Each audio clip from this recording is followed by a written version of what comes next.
Hello, comrades! Welcome back to the brutal capitalist dictatorship of Kuala Lumpur. Today I have a proposition for you people. I'm going to give you the power of choice. Would you like this chicken curry bun? It's a delectable, delicious bun. Look at it, look at it. I love it. I love chicken curry buns. Or you could take a chance at this lottery ticket. Which would you like? Did you choose the bun? Good on you. Which of you chose the lottery ticket?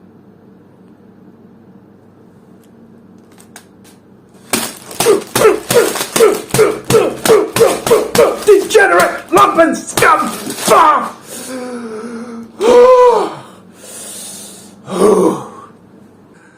It's not me who destroyed the food. You destroyed the food with your own choices. Your own miserable choices. You see, everything we do in life is a matter of choice. Like this, for example. Ooh, ooh!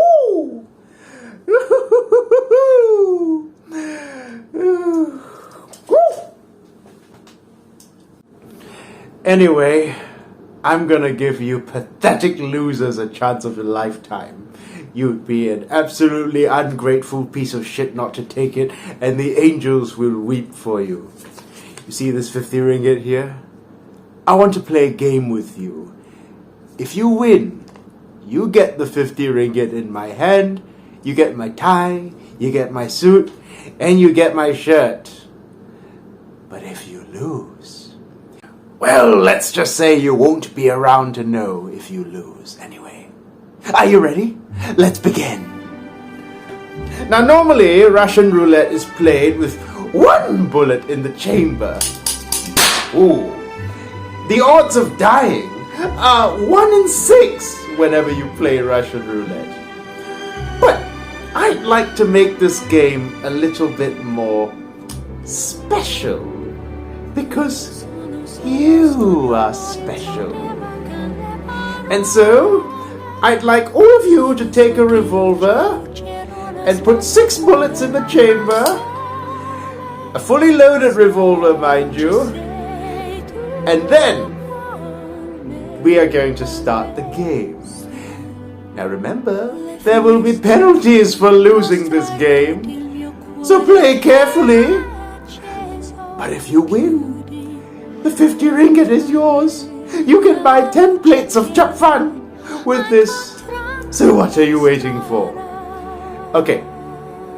The first rule of the game is that when you start, every single choice you make is on your own volition. I am not to be blamed for whatever choices you make. And second of all, every time you lose the game, you point the revolver at yourself and pull the trigger. Bam! Yes, some of you may die, but it's a sacrifice I'm willing to make. Okay, now, what we're going to do is, first of all, you people need to share my video, okay? You need to share my video to 5 people. Yes, within 60 seconds. Are you ready? Let's go.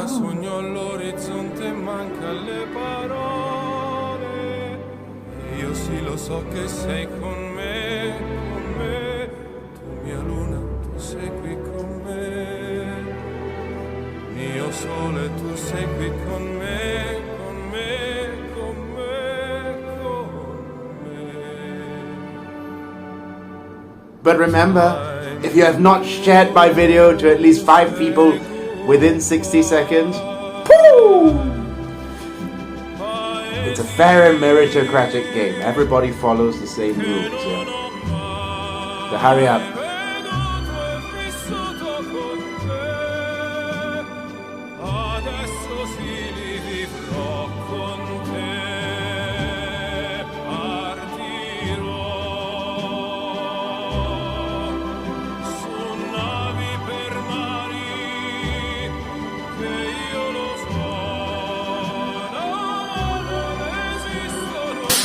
Time's up. Okay. Now, those of you who have failed to share my video, you know the penalty for not complying with the rules of the game. Hey, hate yourself, not the game. Blame the player, not the game, okay? Okay, time for the second task. Now that those of you who have survived this game, okay, let's get to the second task now. The second task, ladies and gentlemen, is you have to get each of the people, that you shared with, to share it with another 5 people, and you have 30 seconds. Woo! 30 seconds. Go. I better see at least 100 new likes.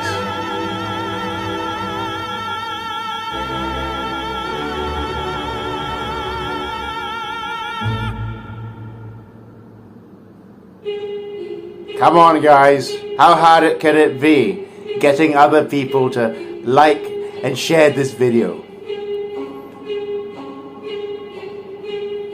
Okay. The rules were explained simply to you, yeah? It's not rocket science. Just get the 5 people you shared it with to share this video again. So, how hard can it be?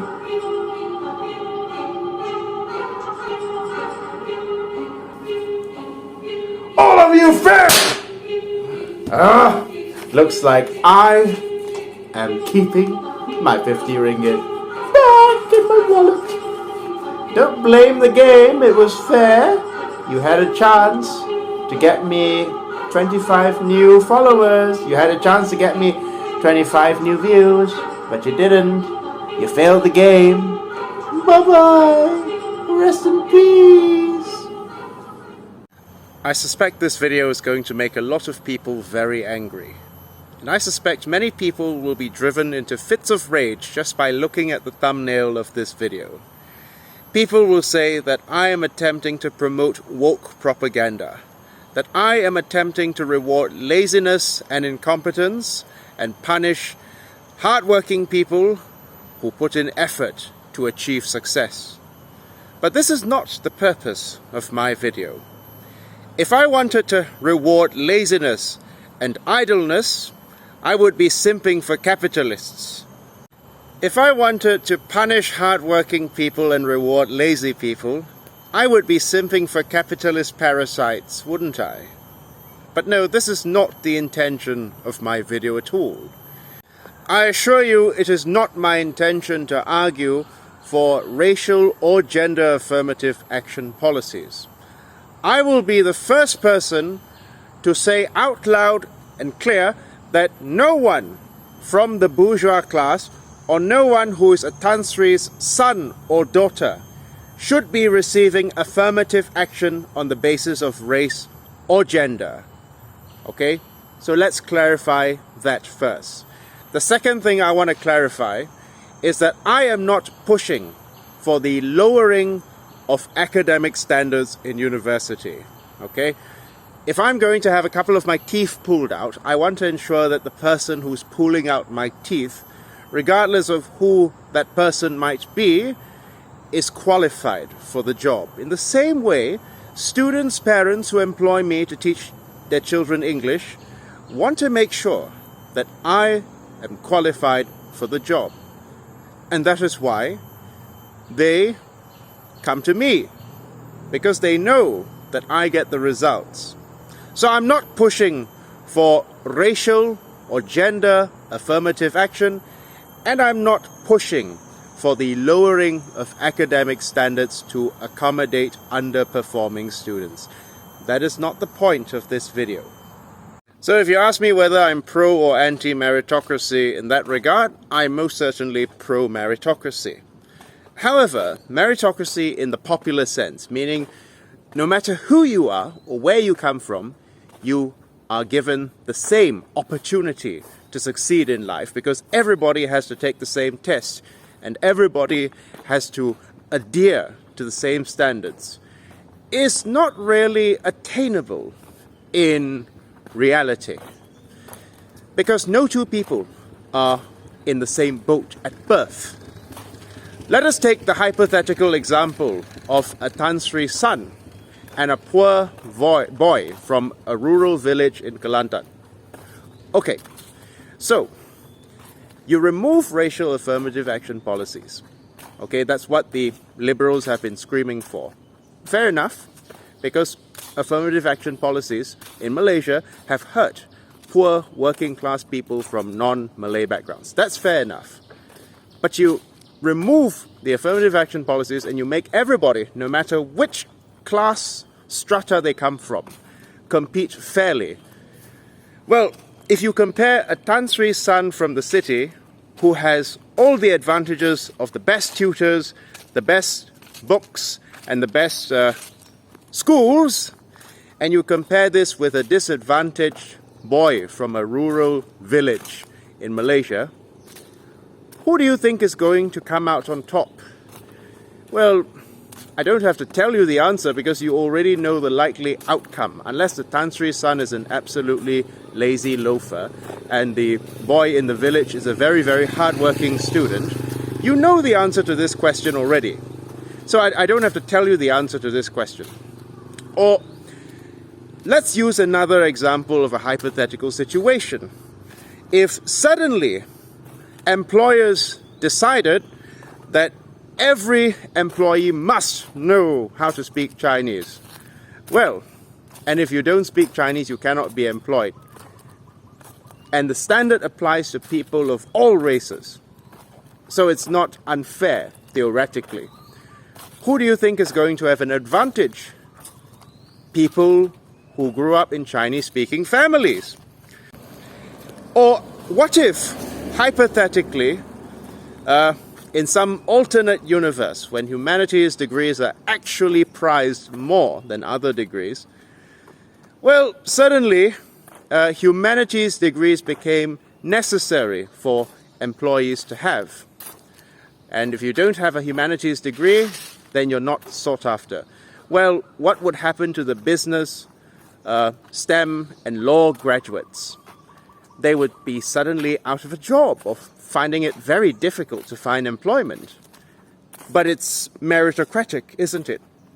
Because it's not based on race or religion, but rather based on what the few people in positions of power deem to be meritorious. In other words, meritocracy, in the common sense, does not seek to create a collective good for all, but rather to satisfy the whims of the few people in power who define what is and isn't merit.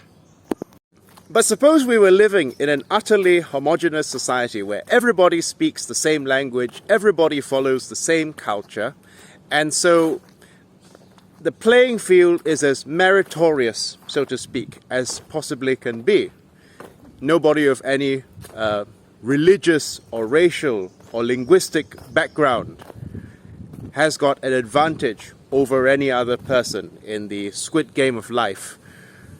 Well, this would still, in my opinion, be a deeply flawed and highly questionable way of organizing society.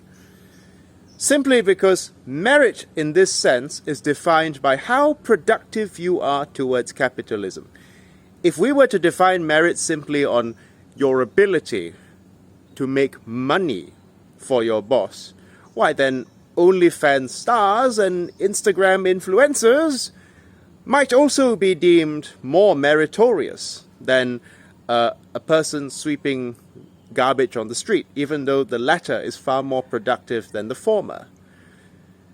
And if merit were defined by the amount of money that one could generate for a capitalist, well, where do we slot in people with mental disabilities or children with Down syndrome?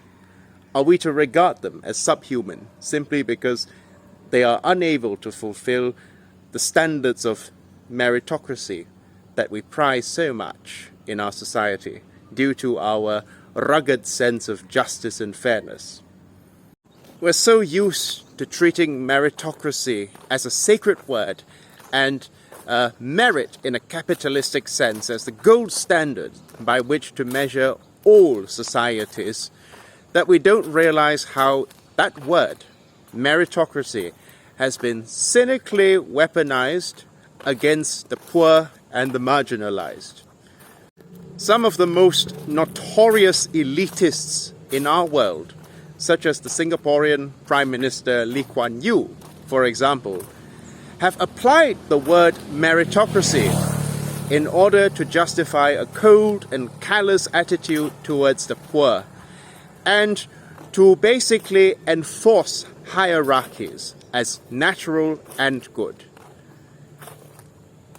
Kuan Yew, for example, argued that class society was simply the natural product of a meritocratic system in which some people who are inherently better than others will rise and rule over those who are inherently inferior to them.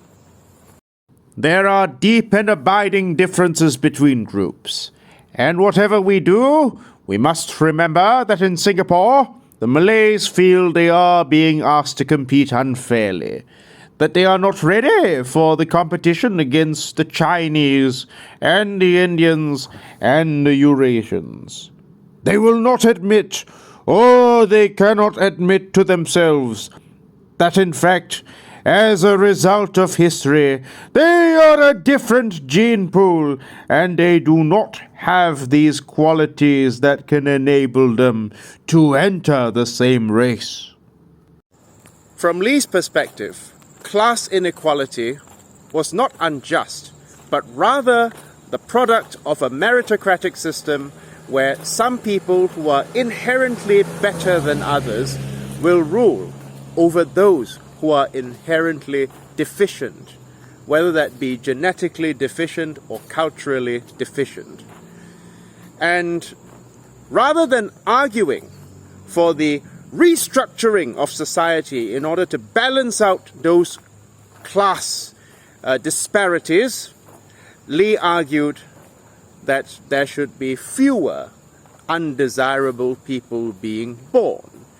Essentially, Lee carried out what we call softcore eugenics. That was, he encouraged college-educated, white-collar men to have more children, even though some of the dumbest people I know went to the best universities according to a Western ranking, and in order to breed out, so to speak, undesirable blue-collar people, Lee encouraged them to have fewer children. In fact, if they restricted the number of children they had and got themselves sterilized, they would have economic incentives to do so. If you don't include your women graduates in your breeding pool and leave them on the shelf, you would end up a more stupid society. The men don't believe me. Every year I produce them the results. You marry that kind of wife, you get this kind of a result. They close their minds. I think we are not going to become as good a society as we were with each generation. This is the basic stock of success. If you don't have this, you can have the best human resources program, but your human resource is poor. In the older generations, economics and culture settled it. The pattern of procreation was settled by economics and culture. The richer you are, the more successful you are, the more wives you have, the more children you have. That's the way it was settled. I am the son of a successful chap. I myself am successful, so I marry young, and I marry more wives, and I have more children. You read Hong Lo Meng, A Dream of the Red Chamber, or you read Jin Ping Mei, and you'll find Chinese society in the 16th, 17th century described. So the successful merchant, or the mandarin, he gets the pick of all the rich men's daughters and the prettiest village girls, and has probably 5, 6, 7, 8, 9, 10 different wives and concubines and many children. And he gets the pick of all the rich men's daughters and the prettiest village girls, and probably has 5, 6, 7, 8, 9, 10 different wives and concubines, and many children. And the poor laborer who's dumb and slow, he's neutered. It's like the lion or the stag that's outside the flock. He has no harems, so he does not pass his genes down. So in that way, a smarter population emerges. Now we are into a stage of dysgenics, not eugenics, where the smarter you are, the more successful you are, the more you calculate. And you say, look, yes, for the good of society, I should have 5 children, but what's the benefit for me? And the wife says, what? 5 children? We can't go on holidays, so 1 is enough. Or at the most 2, the people at the lower end. In our 3-room flats, 2 rooms, some of them have 10, 12 to 14 children. So what happens? There will be less bright people to support more dumb people in the next generation. That's a problem, and we are unable to take firmer measures because the prevailing sentiment is against it. But these are realities. You cannot disapprove of it and say it's a pity that it should work that way. That's the way procreation has been structured by nature, and we are going about it in an obtuse and idiotic way. Well, he wanted to also legalize polygamy in Singapore, but unfortunately that was vetoed because it was such an unpopular idea. But for such a supposedly smart man, Lee didn't really consider that it was the blue-collar working-class people that he so disdained that he thought should reproduce less, who were keeping society afloat, who were helping him to enjoy his comfortable white-collar standard of living, because he was so disdainful, so contemptuous towards working-class people due to his time spent as a 1940s Cambridge man and his time as a Fabian socialist during his youth. The type of socialist that Lenin hated, by the way. Yes, Lee's elitist, hierarchical, and deeply classist worldview was basically the product of his British education. Oh, there's a dog. Hello, dog. So anyway, rather than arguing for a restructuring of society in order to narrow the disparities between the haves and have-nots, Lee argued that chronically stupid and lazy people ought to simply produce fewer chronically lazy and stupid people. Doesn't that sound like a very familiar theme? Oof. In that sense, the word meritocracy is used to justify the world that we live in. It is cynically weaponized by the people in power to explain the world to the people that they exploit. In a word, it is used to explain why some people have it all and why some people have nothing.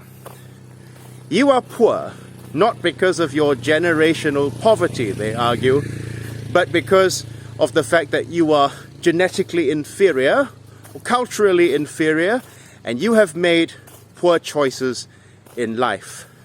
And that is why you are poor. You are fundamentally a failure in capitalist society, not because the game is rigged against you, but simply because you are not good enough for the game.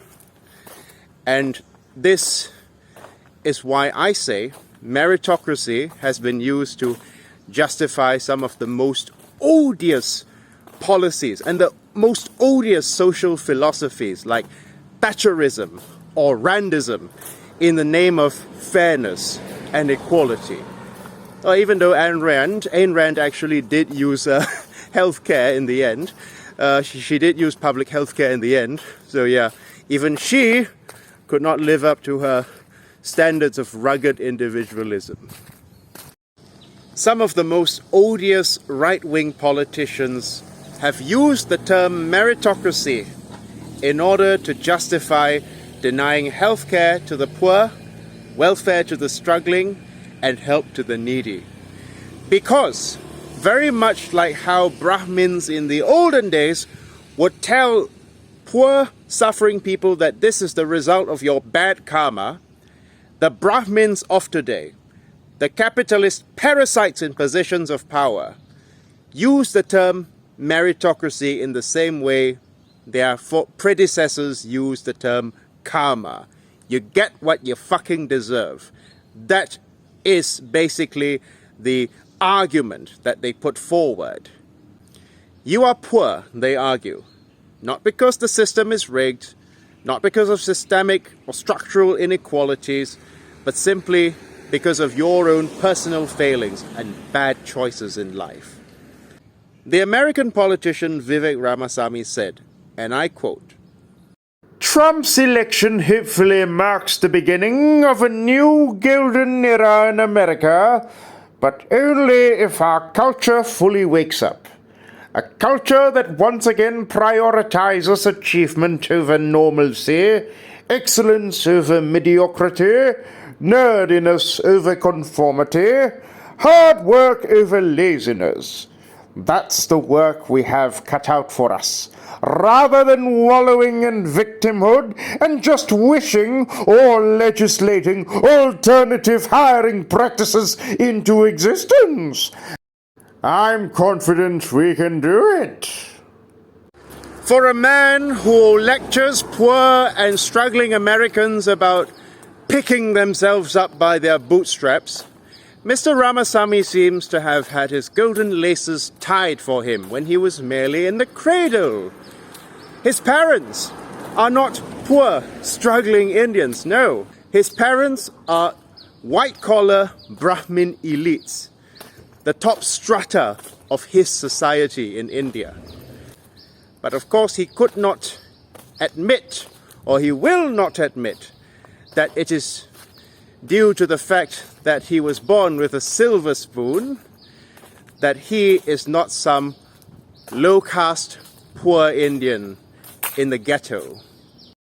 In fact, it almost seems like a twisted case of irony that the descendant of the most oppressive and reactionary caste in India is now lecturing the untouchables of his society, America, about poverty, or moralizing to them on why they are suffering. Well, just like the great German philosopher Karl Marx once said, history repeats itself, first as tragedy, next as farce. Yes, whenever people like to use the word merit in order to explain why they are living better than everybody else, these people are trying very hard to justify their privileged position in class society. Ramaswamy himself is the product of generational wealth, which has been passed down from father to son, and he will pass this generational wealth to his own children. Kuan Yew, the Prime Minister of Singapore, was not the son of poor, struggling migrants. No, he was from an elite, straight Chinese family which was in the top strata of his society. His parents could literally afford to send him to Cambridge, which is something that very few people could do at the time. Was he a smart man? Well, certainly. But the point is, people like Harry, well, that was his name, basically end up believing, as a result of their silver spoons they're born with, that some people are inherently better than others. And that is why nothing needs to change. It's only the system that needs to be preserved. But have you noticed that meritocratic supremacists like Vivek Ramaswamy or Kuan Yew, whenever they like to use the term culture, not race, they always use a select group of people from their own respective culture. For example, Vivek Ramaswamy, in the promotion of his model minority ideal, will only point towards rich and well-to-do Asian people. Okay, when trying to say that Asians are culturally superior to poor whites. Kuan Yew will only point to wealthy and well-to-do Chinese people when saying that Chinese people are simply superior to the Malays because they're simply doing better under capitalism. Never does he think about struggling or down on their luck Chinese people who are struggling to stay alive under capitalism, because for these people, the people in their ethnic group who are struggling to stay alive are an embarrassment to the race. So they never ever mention poor struggling people of their own race. It never crosses their mind. They only use well-to-do or privileged people from their own race in order to justify why they are better than others. For these people, the underclass of other ethnic groups are treated as subhuman, while the underclass of their own ethnic group are ignored and treated as non-existent. I often clash with liberal white-collar Malaysian Chinese who fetishize the Singaporean model. I made a video entitled "Why the Singapore Model Will Not Save Us." Do check it out. Now, these Kuan Yew boos and I find ourselves at odds because our vision for society is very different. I want a socialist society that fights for the collective good for all, and a society with common prosperity where every worker enjoys a comfortable and civilized standard of living. These people want a meritocratic society in the Singaporean sense, a society of rugged competition, of hyper-competitiveness, we call this kiasuness in Malaysia, and basically a society of winners and losers, of an overclass and an underclass. They say that I'm a self-hating Chinese man because I do not call out race-based politics in Malaysia. But that's disingenuous, because I have done so on various occasions, but I also acknowledge that Bumiputra politics in Malaysia were not created to punish the Chinese or the Indians, but to level out the playing field in post-colonial society, because Bumiputra politics in Malaysia are a contradiction of post-colonial society. Yes, they were necessary. Some degree of racial affirmative action in the post-colonial days was necessary in order to level the playing field, because in 1957, and here are the statistics to back it up, the Malays really were the poorest demographic in Malaysia because they had been thrust from feudalism to capitalism. They were not allowed to participate in the capitalist mode of production, while the Chinese had 50 years of a head start in the capitalist system. But today, these policies are outmoded.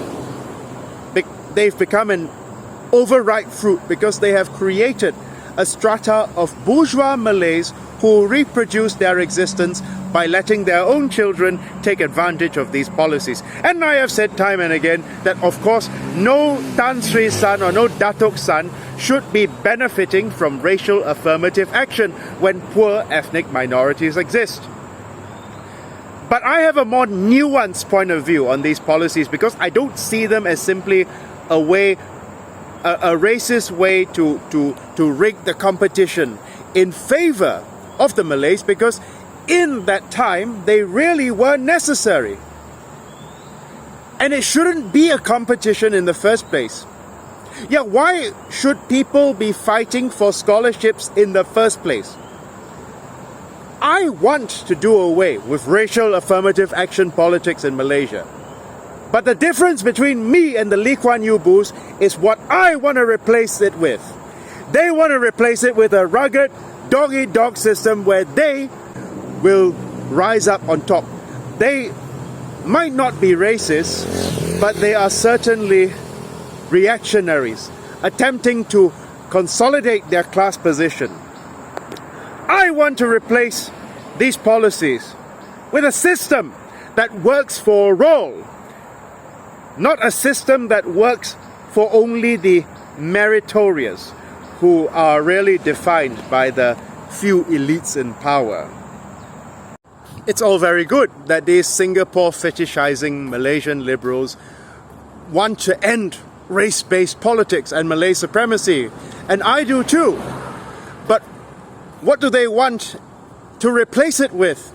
They don't want to replace it with a socialist system, common prosperity for all, a civilized standard of living to the working class of the world who keeps society afloat.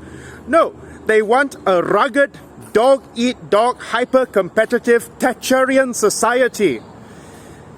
They want a social Darwinist world where the people deemed worthy get to have a civilized standard of living, and the people deemed unworthy are thrust into poverty and suffering.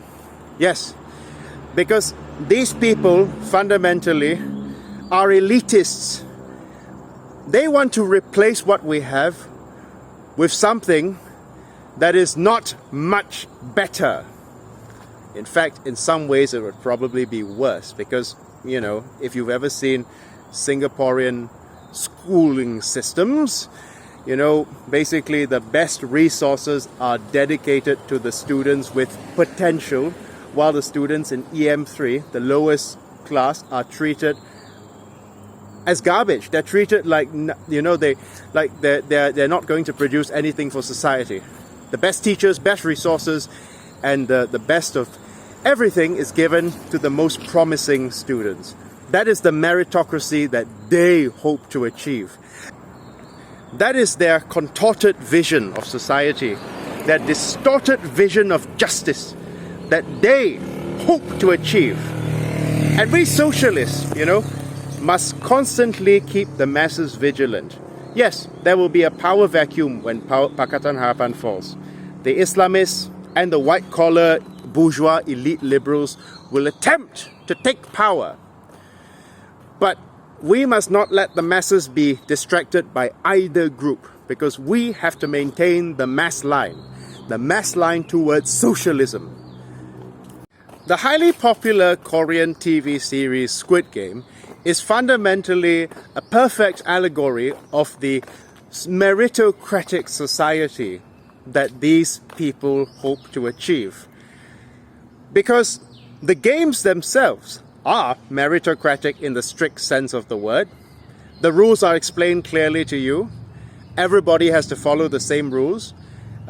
Nobody has any exceptions, meaning there are no exceptions made for any players. And, you know, all you need to do is to step on others, slash others' throats, both in a metaphorical as well as literal sense, and do whatever you can to achieve the prize money. That is the sort of society that these Lee Kuan Yew boos fetishize. Basically, a social Darwinian society where we step on each other and fight with our fellow human beings, not the elites, mind you, we the people, in order to get ahead.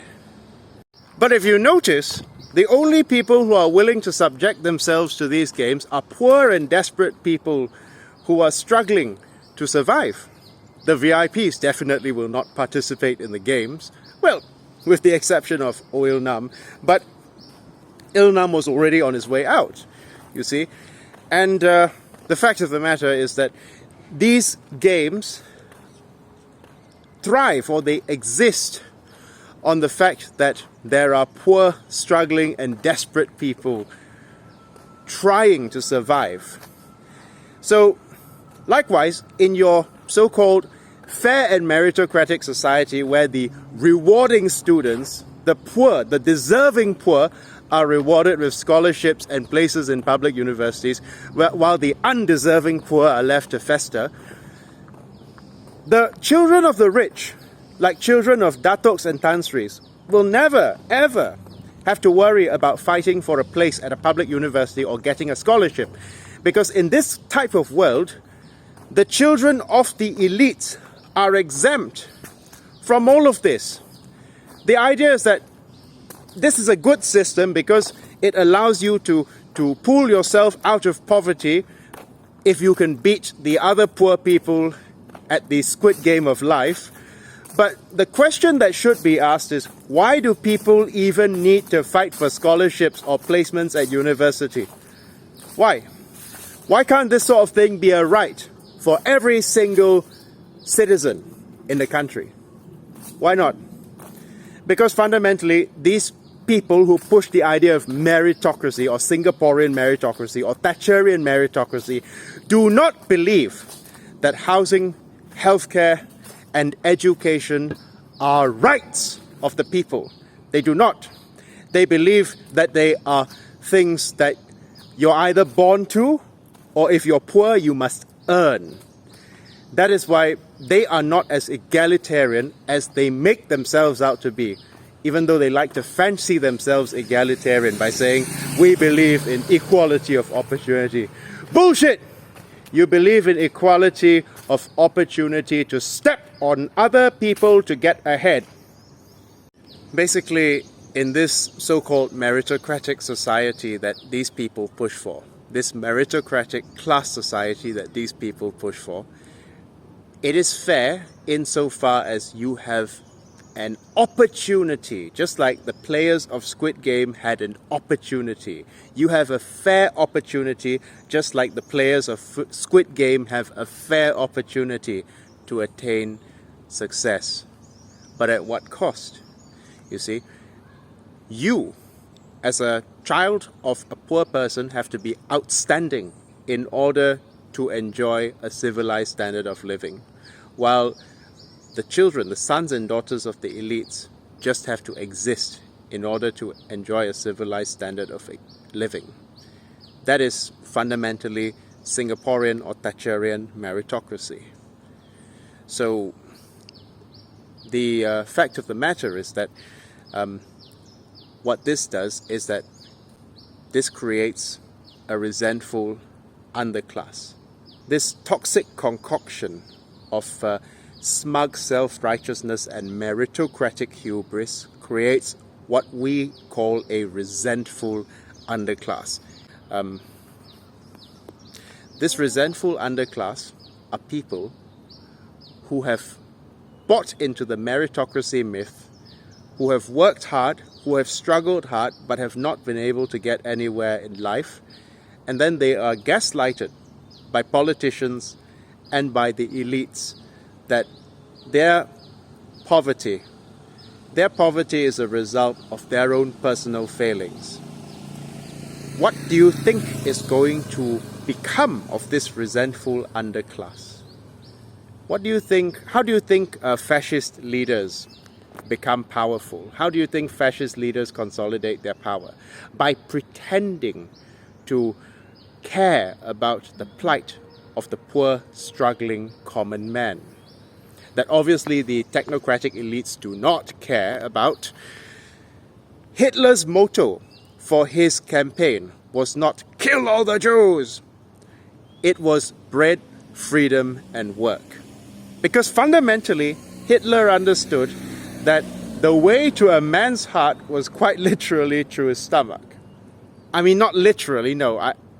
Well, of course, you get to one's heart through one's stomach, right? But anyway, the point is, Hitler understood that the struggling masses who were living in dire poverty and who felt hopeless with no one to turn to in the economic situation of Germany at that time would turn to anyone who is able to give them financial security, who's able to provide jobs, to provide security, and to provide basically economic security.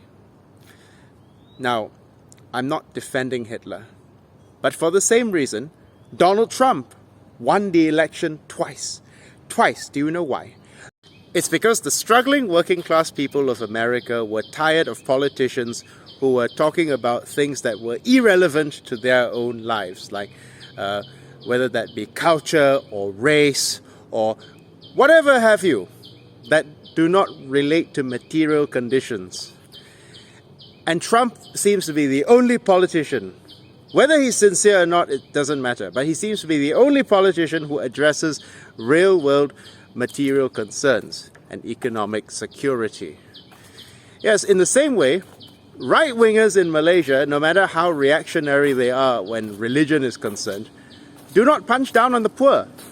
Liberals, many times punch down on poor people, especially poor Malays.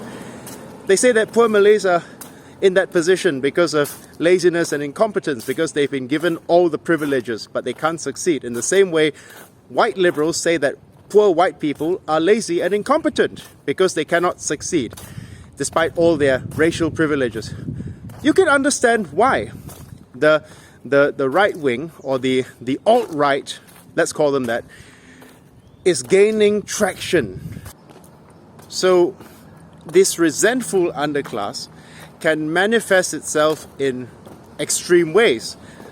They might, because they live on the fringes of society and they feel that nobody cares about them, turn towards gangsterism, towards lumpen proletariat tendencies, like doing illegal things to survive, because they feel, fuck the system doesn't care about me anyway. Or, at worst, they might end up for supporting fascism, because they feel that nobody except the fascist leader cares about their material concerns. Yes, these are all real possibilities. Do you know why, after the communists surrendered in 1989, the Queen of Thailand built peace villages for them? Now, people with a strictly meritocratic and very dog-eat-dog and hyper-competitive mentality will not understand. They will think, why are you rewarding these criminals? But the thing is, by doing that, by showing the act of charity towards the losers of the war, the Queen of Thailand prevented them, or she prevented the rise of a resentful underclass. So, am I saying that academic standards should be lowered, or that we should have racial affirmative action or gender affirmative action? Of course not. But I think that in our pursuit of meritocracy, many of us have actually forgotten what it's like to be human. And I think we need to be very careful on how we structure society. I think that my battery is running out and my storage space is running out. I have a lot more to say, so I'll link an essay that I wrote on the Tyranny of Meritocracy. And I'll also link a book by the Harvard professor Michael Sandel on the Tyranny of Meritocracy that you should read. I think it's a very insightful and a very important book for people who are so caught up in rugged individualism. They forget that collective good is important for a stable and functioning society.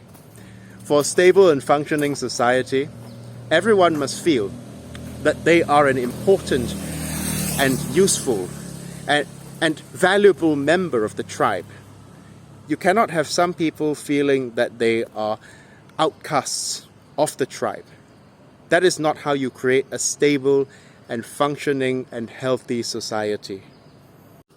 Rather than hyperfixating on a Darwinian, competitive, dog-eat-dog world where the winner gets everything and the loser gets nothing, we should instead be focusing on a cooperative world where everyone is valued simply because they are human.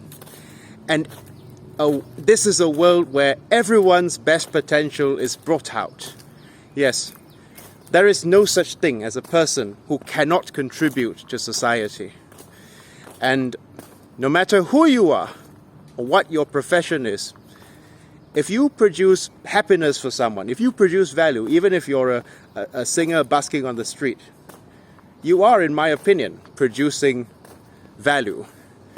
It may not be meritorious in a capitalistic sense, meaning that you're not making a boss richer, but what we should aim for is a society where every individual feels valued and no individual feels like an underclass or feels like an outcast.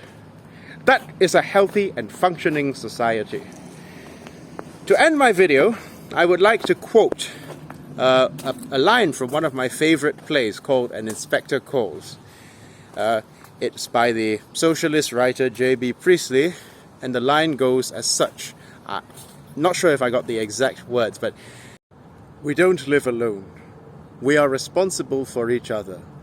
We are all members of one body. And I tell you that the time will soon come that if man will not learn this lesson, they will be taught this lesson in blood and fire and anguish. As the communist leader of Malaysia, Chin Peng, once said, greed and materialism are short-term objectives. They cannot be the basis of a lasting society. More important are the values of compassion and generosity that have persisted throughout all the ages. If we want to create a society that works, a functional society where we all get along and we all live in harmony and there is no resentful underclass which might disrupt the harmony of this society, it is imperative that we start to rethink how we value other human beings. And it is imperative that we rethink our priorities when it concerns the organization of society. As Tunku Abdul Rahman, the former Prime Minister, the late Prime Minister of Malaysia, once said, I want a happy Malaysia, not a powerful one. Malaysia doesn't have to be a powerful country, but it must be a happy country. And I agree 100% with this. We don't need to be the country that produces the most billionaires or the country with the highest GDP. No. But what we need to focus on is the happiness of the masses rather than the glory of the few. Thank you very much. Have a wonderful day.